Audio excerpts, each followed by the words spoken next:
चलो स्टार्ट करते हैं एक नई हेडिंग को नॉर्मल मीन्स जो मैंने नॉर्मल में पढ़ाया उसी का एक सब पार्ट है।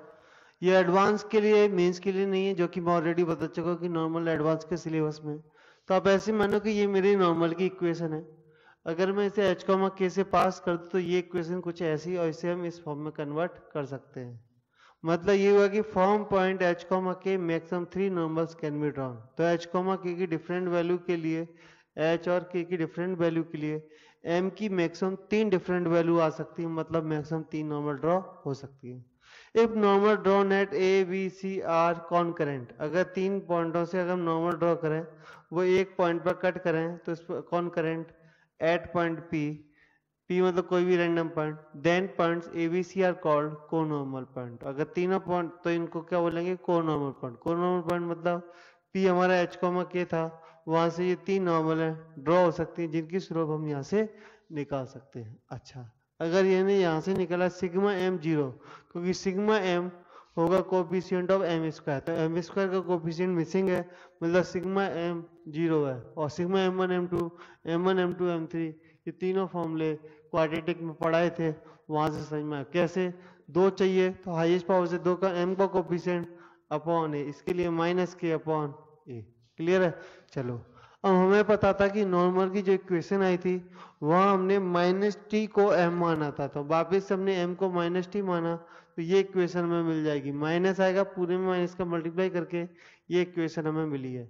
यहाँ से क्या होगा, सिग्मा टी 0, क्योंकि टी स्क्वायर का कोफिशिएंट नहीं। सिग्मा टी 0 मतलब सिग्मा 280 भी 0, सिग्मा 280 बोले तो सिग्मा बाई 0। तो रिजल्ट निकल के आया नोट 1 में, ये अलग हेडिंग है क्यू एन टी में, sum of the parameter 0।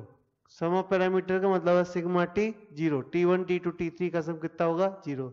Sum of ordinate मतलब सिग्मा वाई, ये भी कितना होगा 0।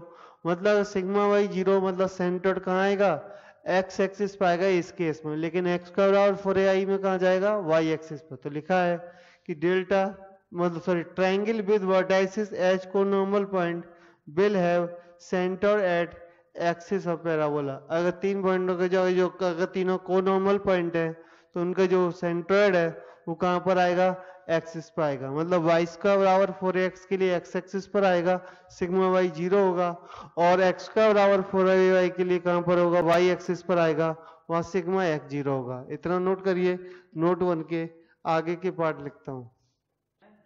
चलो दूसरा नोट देखते हैं। तो दूसरा नोट में हमने जैसे x एक्सिस के लिए हम t1 स्क्वायर निकालने का ट्राई कर रहे हैं, तो t1 स्क्वायर बराबर होता है सिग्मा t का whole square minus 2 t1 t2। कहाँ से आया, a plus b plus c का होल स्क्वायर, याद कर लो। तो a plus b plus c का होल स्क्वायर बराबर होता है a square b square plus c square plus 2ab 2bc 2ca, वहां से निकल के आया। तो क्वेश्चन में सिग्मा टी 0 हमारा भी निकल के आ गया था पहले ही, 2 टाइम दिस, तो t1 square t2 square t3 square की वैल्यू ये आ गई। अब मैंने बोला कि t1 t2 t3 तीनों के तीनों रियल है, तीनों के तीनों कैसे हैं, रियल है। तो ऑब्वियसली बात है ये वैल्यू कैसी होगी, पॉजिटिव। तो ये पॉजिटिव कब होगा, जब h is greater than 2a। से हम ऐसे भी लिख सकते हैं h is greater than 2a होगा अगर t1 t2 t3 तीनों रियल है। लेकिन इसका उल्टा सही नहीं है। सही क्यों नहीं, अगर मैंने बोला कि h 2a से बड़ा है, h 2a से बड़ा है तो सिग्मा t1 स्क्वायर बड़ा होगा, तो इसका मतलब ये नहीं है कि t1 t2 t3 तीनों ही तुम्हारे रियल है। ये माइनस आई, ये आईटा माइनस आईटा और 8, इसका भी आप t1 square t2 square t3 square कर लो, पॉजिटिव निकल के आएगा। क्लियर है। तो ये जरूरी नहीं कि h ग्रेटर देन 2a है तो t1 t2 t3 रियल हो, ऐसा नहीं। अगर t1 t2 t3 रियल है तो ये गारंटेड है कि जो h की वैल्यू है वो 2a से बड़ी होगी। क्लियर है। तो इस पॉइंट को अच्छे से आप समझ लो। नोट 3, मैंने बोला अगर तीनों को जो को नॉर्मल पॉइंट है, अगर वहां से मैं किसी सर्किल को ड्रॉ करूं, तीनों पॉइंट से पास होने वाला सर्किल, तो याद रखो वो हमेशा वर्टेक्स से पास होगा। किसके वर्टेक्स से, पैराबोला के वर्टेक्स से। अब अगला पॉइंट ये है कि मेरे ये नॉर्मल है, तो मैंने सोचा ये एक्स एक्सिस को कहाँ कट करेगी इसके बारे में पता कर लूं। तो पता कर लूं तो मेरा पॉइंट है टी स्क्वायर 280, ये मेरी नॉर्मल की इक्वेशन है। तो नॉर्मल की इक्वेशन में ये एक्स एक्सिस को जहाँ कट करेगा उसके लिए y कितना होगा 0, तो y को 0 रखा, माइनस टी कॉमन लिया, तो x की वैल्यू आ गई टी स्क्वायर 2a। मतलब इस पॉइंट पर x की वैल्यू थी टी स्क्वायर, इस पॉइंट पर होगी टी स्क्वायर प्लस 2a। मतलब इसका जो इंटरसेप्ट आएगा x एक्सिस पर वो 2a आएगा। तो ये लिखा है projection of intercepted intercepted length of normal on axis is equal to half of LR. LR कितना होता है 4a, उसका आधा 2a. तो मतलब अगर तुमसे बोला है कि अगर किसी पॉइंट पे 80 स्क्वायर 280 पर नॉर्मल ड्रॉ करूं तो ये एक्स एक्सिस पर कितना प्रोजेक्शन कितना आएगा, तो उसका प्रोजेक्शन हमेशा कितना आएगा 2a के इक्वल आएगा.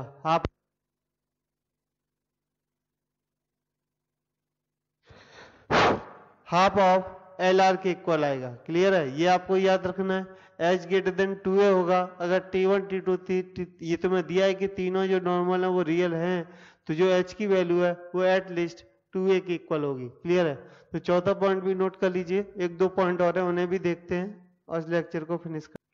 चलो, अब मुझसे बोला गया कि अगर T1 T2 दो पॉइंटों पर अगर मैं नॉर्मल ड्रॉ कर रहा हूँ कि दोनों नॉर्मल पैराबोला पे ही कट करेंगी, इस बात के लिए कंडीशन क्या है. तो ये हमारी क्यूबिक इक्वेशन होती है.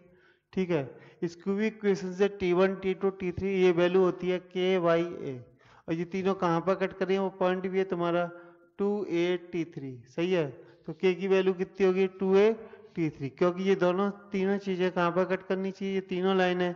इस पर भी जो नॉर्मल आएगी इस पर मान लो नॉर्मल कुछ ऐसी कुछ तो आएगी. ठीक है, तो ये कुछ तो आएगी, तो ये तीनों नॉर्मल एक पॉइंट पर कट कर रही हैं. तो T1 T2 T3 बराबर KY है. K की वैल्यू कितनी है 2A T3 बाई A, तो A से A कैंसिल, T3 से T3 कैंसिल. तो ये कंडीशन बनेगी वो ये बनेगी T1 T2 बराबर 2. मतलब मैं ये बोल रहा हूँ कि दो ऐसे पॉइंटों से नॉर्मल ड्रॉ करिए जिनके जो पैरामीट्रिक है T1 और T2 उनका प्रोडक्ट अगर 2 के बराबर है, तो वो आगे जाके कर्व पर ही कट करेंगी, T3 पर कहीं और कट नहीं करेगी. अब तो कहोगे सर T3 कैसे निकाला है, तो इसके लिए भी लिखा रखा है. T2 बराबर लिखाया था कि किसी पॉइंट पर नॉर्मल ड्रॉ करें, वो कर्व को कट करेगी, उस पॉइंट के T की वैल्यू थी -T1 -2/T1. उम्मीद है याद होगा, वहां से T3 की वैल्यू भी निकाल सकते हैं. अगर T1 T2 बराबर 2 है तो ऑब्वियसली बात है वो दोनों T1 और T2 पर नॉर्मल पैराबोला को पर ही कट करेंगी, कहीं और कट नहीं करेंगी. क्लियर है, तो ये कंडीशन है कि normal at T1 T2 intercept parabola itself. Condition is T1 T2 बराबर 2. इतना नोट करिए. चलो, एक नोट 6 में थोड़ा कंपैरिजन कर रहे हैं तो वो समझ लीजिए. जैसे इसके लिए मैं टेंजेंट की बात करूँ तो टेंजेंट होती थी y बराबर mx प्लस a/m. तो इसके लिए बहुत से लोग, मैंने वैसे तो लिखा रखा है -am², लेकिन एग्जाम में भूल जाते हैं, तो कैसे करें. तो सबसे पहले देखो इन दोनों पैराबोला में क्या हुआ है. इन दोनों पैराबोला में कुछ नहीं हुआ.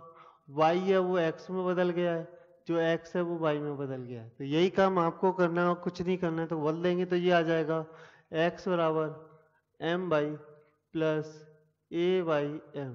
यहाँ पर y बराबर हो जाएगा कितना, y बराबर हो जाएगा, अगर मुझसे बोले तो y बराबर हो जाएगा x/m माइनस a/m². यहाँ पर आपको 1/m को कैपिटल M मानना चाहिए, तो y बराबर आएगा mx माइनस am². तो मैं बता रहा हूँ कि ये -am² कहाँ से लाए, हम अपनी तरफ से बना के नहीं लाए.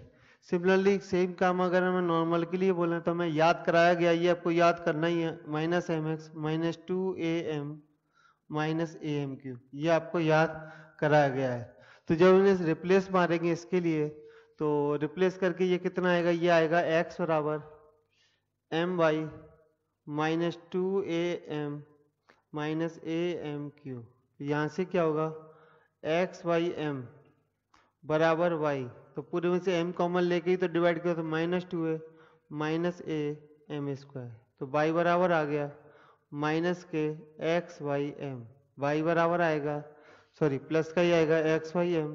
बाकी जितनी भी दुनिया की चीज़ें हैं वो सब उस साइड चली जाएंगी. जाने से क्या हुआ, अगर मैंने 1/m को यहाँ पर अगर मैं कैपिटल M मान लूँ ऊपर की तरह, तो y बराबर ये हो जाएगा mx, प्लस 2a में तो कोई फर्क नहीं पड़ेगा, लेकिन ये बन जाएगा कितना a/m कैपिटल m². ये सारे तरीके हैं कि आप y² में फॉर्मूले याद हैं, एग्जाम में x² में कैसे जाएं, तो इस तरह जा सकते हैं. सिमिलरली आप t का भी इक्वेशन लिख के रिप्लेस करके xy को रिप्लेस करके जा सकते हैं. नोट करिए.